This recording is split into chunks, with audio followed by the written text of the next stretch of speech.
Morning. The Appalachian Shakespeare project was set to put on Richard III this weekend and next. However, they've had to cancel their first shows this weekend due to sudden cast illnesses. That show was set for Friday the 22nd, Saturday, and Sunday at Pipestem.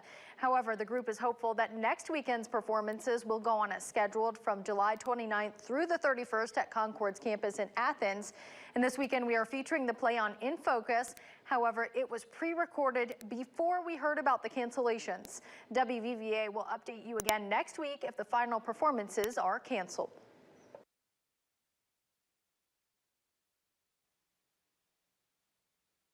This is WVVA in Focus, a weekly program about important issues and events in the two Virginias. Good morning, everyone, and welcome to this edition of In Focus. This morning, we are putting the spotlight on the Appalachian Shakespeare project at Concord University and a performance they're putting on. Joining me this morning to share more information are Gabriel Rieger, the executive director of the project. Thank you for being here, Gabriel. Thank you for having me. Absolutely. Also joining us on set, Julie Prince. Julie is an actress who plays the Earl of Rivers, and she's also working as the assistant fight choreographer. Can't wait to hear about that, Julie. It's an honor to be here. Glad to have you. Also joining us, Aaron Sutterth. He actually works here at WVVA in our promos department, and he's also an actor playing the main character, Richard III. Aaron, thanks for being here. Thank you for having me. It's nice to be in front of the camera. Right, I know. Usually you're behind the scenes. It's nice to see you here in front of the camera. And joining us in the next segment will be Rob Hall, stage combat director. So the Appalachian Shakespeare project is in its 13th year, and to celebrate, there's a production of The Tragedy of Richard III. So you can watch it at the amphitheater of Pipestem Resort State Park. That's happening actually coming up 2:30 this afternoon, and in front of the Alexander Fine Arts Building on the campus of Concord University.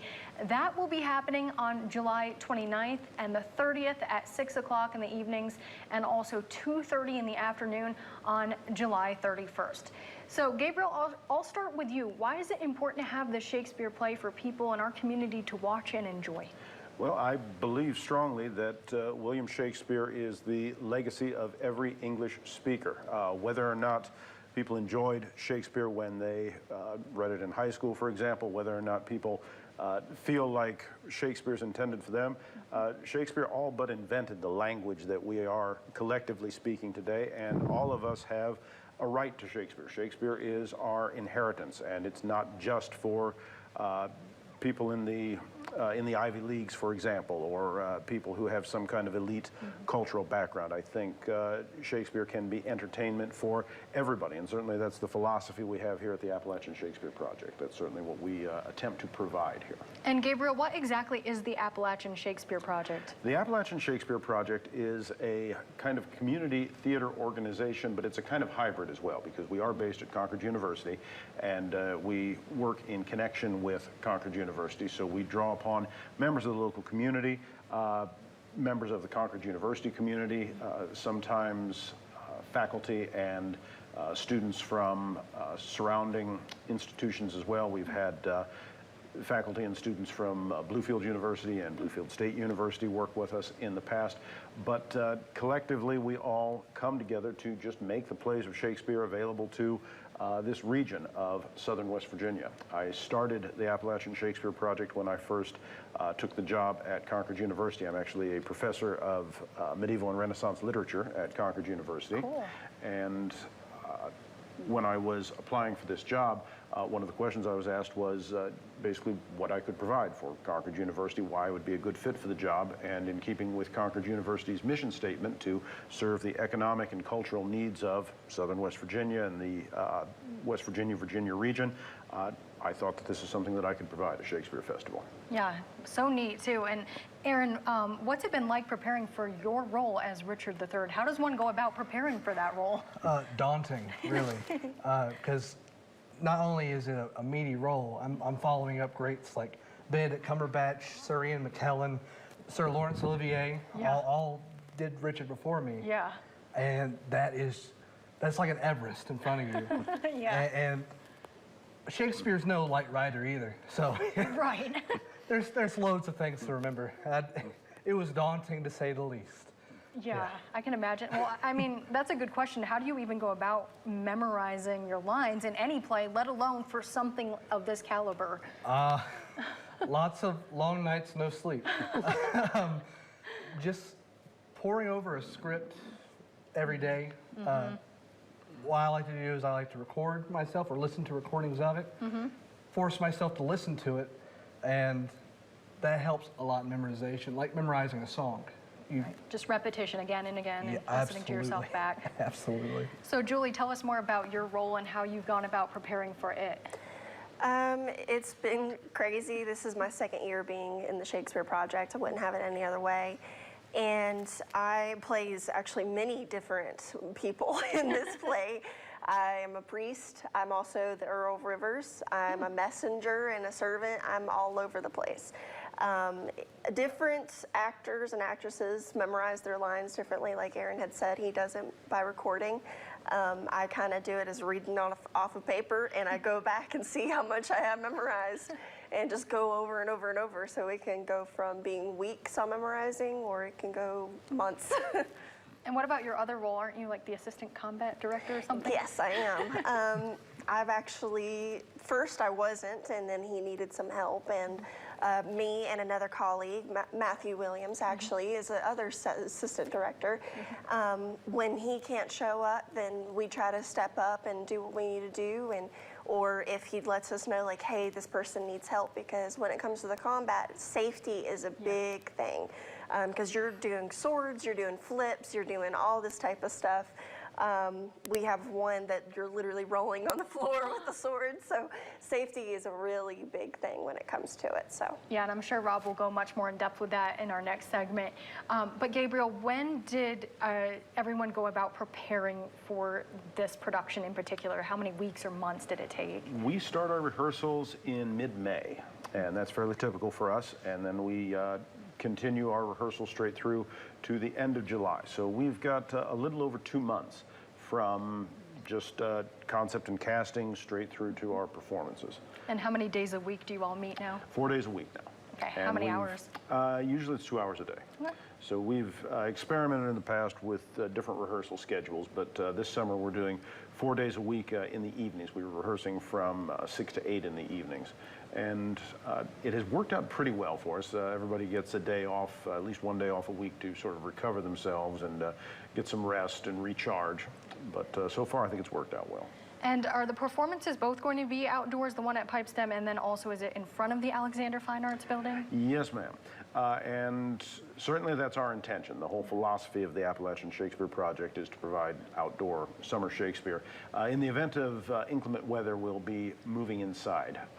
At least at the performances at Concord University, we'll move inside the Paul Theater in the building. But we're hoping that that won't happen, actually, because we've been rehearsing outdoors, and the performances are intended to take place in the open air, very much in keeping with the Renaissance theater philosophy. Of course, Shakespeare's original performances would have been performed in a space not that far removed from the space that we are using, where there'd have been a little bit of shading and awning, but the audience would have been out in the open air, the actors would have been out in the open air, and they would have had that kind of connection between them, and certainly that's what we're trying to provide as well. Right, fingers crossed that the weather does cooperate. Absolutely. And that it can be held outdoors.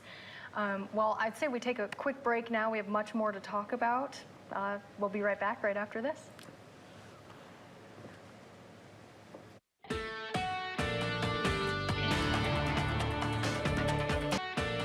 Welcome back, everyone. This morning we've been talking about the Appalachian Shakespeare project and the tragedy of Richard III with some upcoming performances. We have that information available for you at home.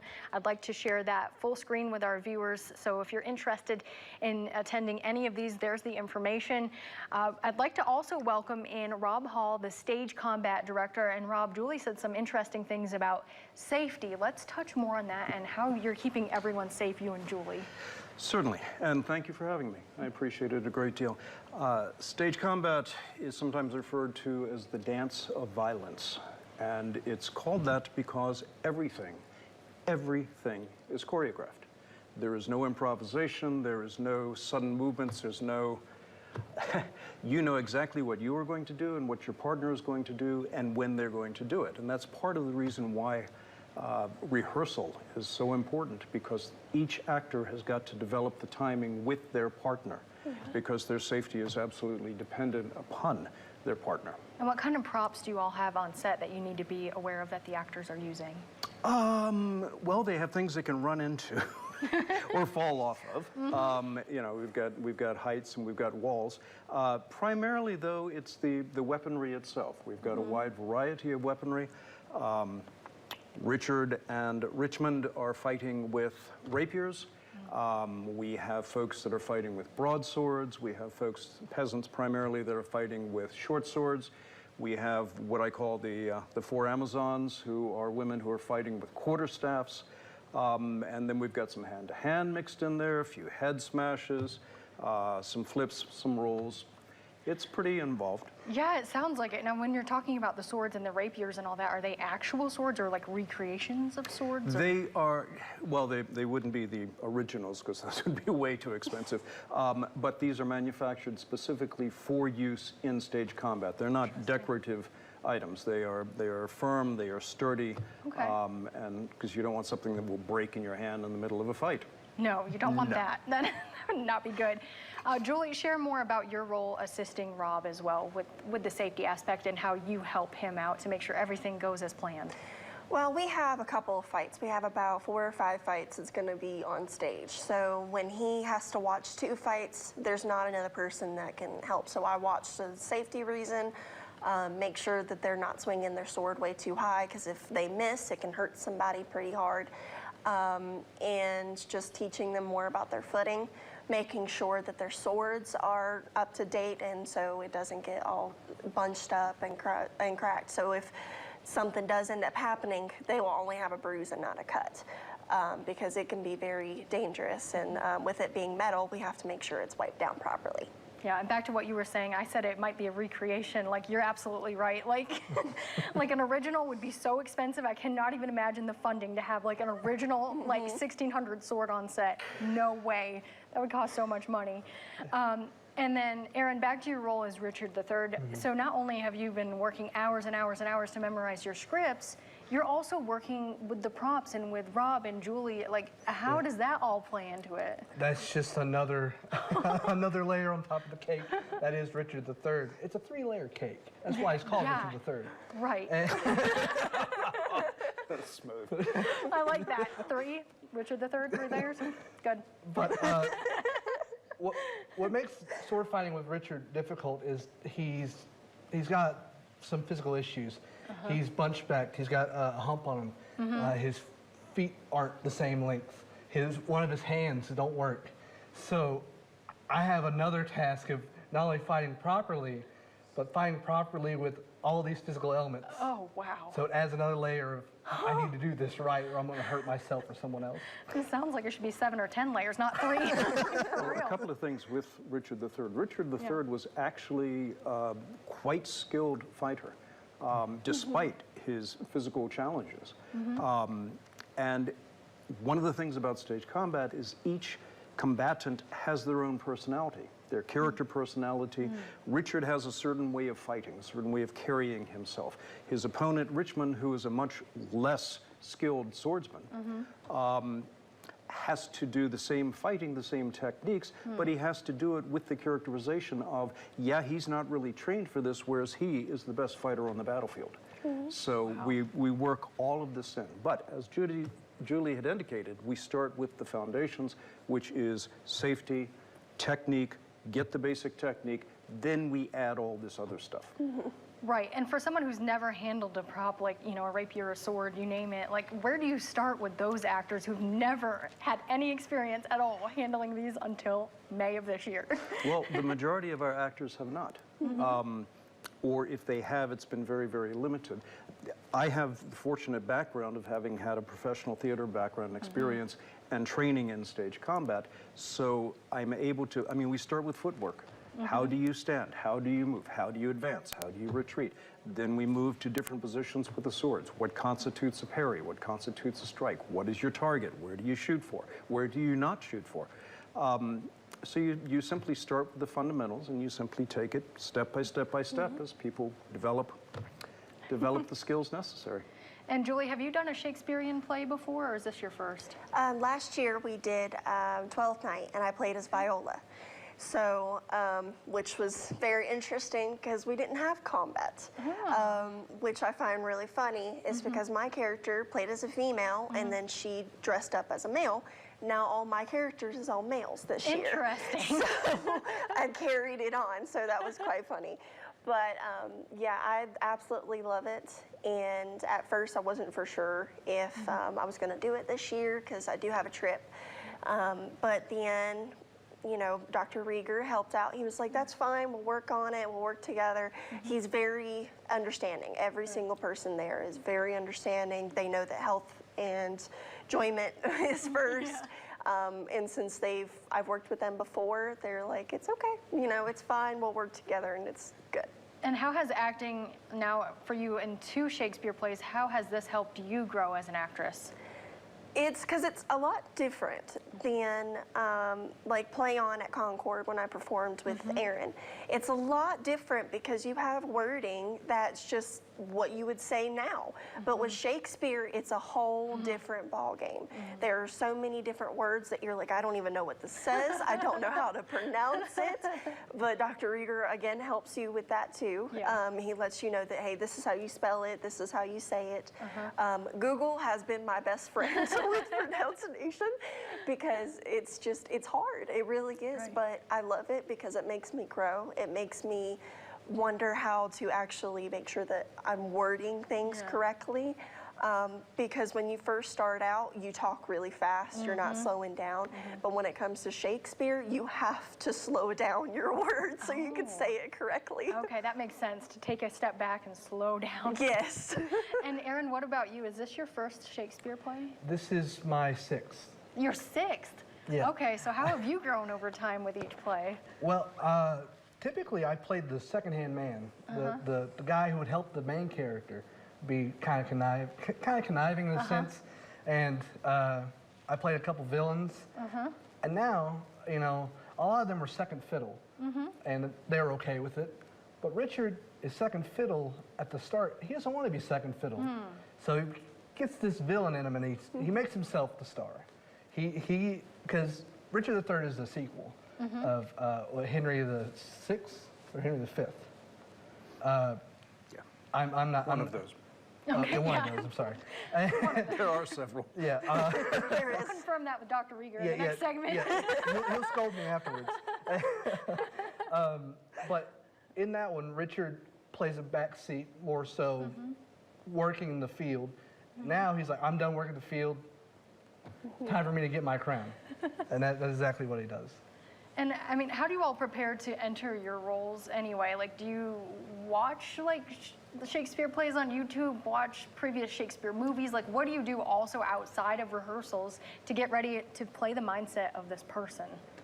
It definitely helps to watch someone else do it because certain, you know, nuances of scenes you don't quite get just reading, but seeing someone else do it, you're like, I get that. Okay, it Makes clicks. sense. Yeah. And Julie, for you? I don't really watch them. It really is just a preference with it. Me personally, I know I don't like watching myself act, but just trying to get a better inkling on your character. Like when I'm performing more and I start to do it day by day, I realize, oh, my character is very protective over his sister, so I'm gonna wanna try to protect the kids, or I'm gonna, you know, kind of be scared of our king, like just. And Dr. Rieger, again, helps with that too. Yeah. But when you start to really put in your own personality into it, because I'm a sister of a whole bunch of kids, especially the 3 little ones at home. So I know how to be very protective of our kids. So I you put your own little sprinkle of the character. And life experiences. And life experiences into it, yeah. All right, well, Rob, anything to add before we take a quick break? Just that both of these actors have got tremendous challenges in terms of stage combat. Aaron, because he does have to be the best fighter on the stage. Yeah. Julie has the unenviable task. She's got a short sword as a peasant. It's a little piece of metal about like this. And she has to fight a noble who has a very large broadsword, who's swinging at her head and things like that. So they both have their challenges. I don't envy you your role, Julie. I do She's doing wonderfully well with it. Yeah, that's awesome. All right, well, we have to take another quick break, but we'll be right back after this.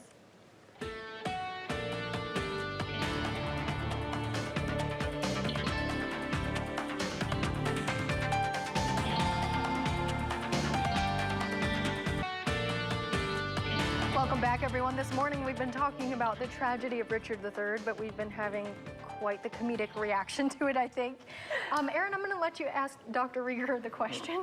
Dr. Rieger, it's Henry VI, right? Or is it Henry V? It's Henry VI is the set of plays that precede Richard III. So scholars call it a tetralogy. It's a set of 4 plays. And the first 3 are Henry VI parts 1, 2, and 3.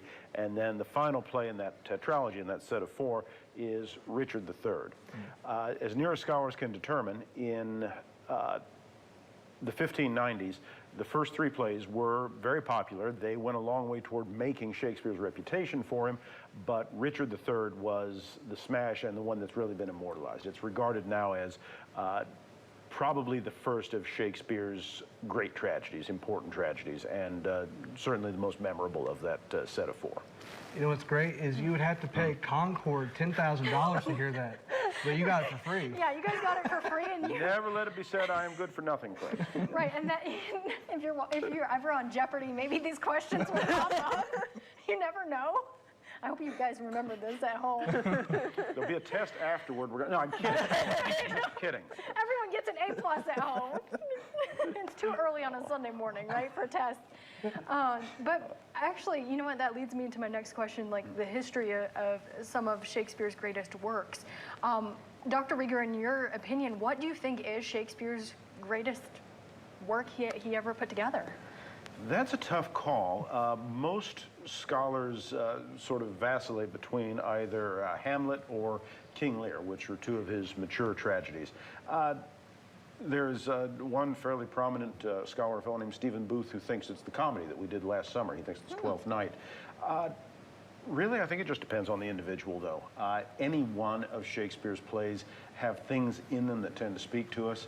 One of the reasons why we continue to read Shakespeare today is that he was particularly in touch with just elements of the human character, with human emotions, and dilemmas to which a lot of us can relate. I mean, none of us can relate to being a medieval king and sort of scheming for the throne, but a lot of us can relate to maybe feeling unappreciated, feeling as if our hard work hasn't been acknowledged, feeling as if we aren't getting the things that we deserve in life, that sort of thing. There are elements of Richard, for example's character that are relatable to all of us, and I think that's one of the things that Shakespeare provides for us, and one of the reasons why it's so much fun and so exciting and engaging to sit and watch a play.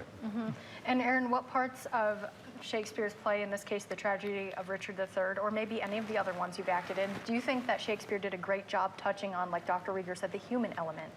Oh, absolutely.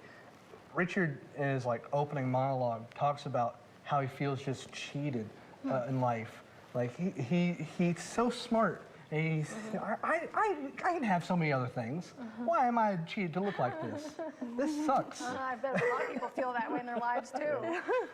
But you know, he makes do with what he has. In lack for better terms, he feels like he is lost. He feels like he has lost the game of life. Therefore, he's going to change it, and then he's going to win it.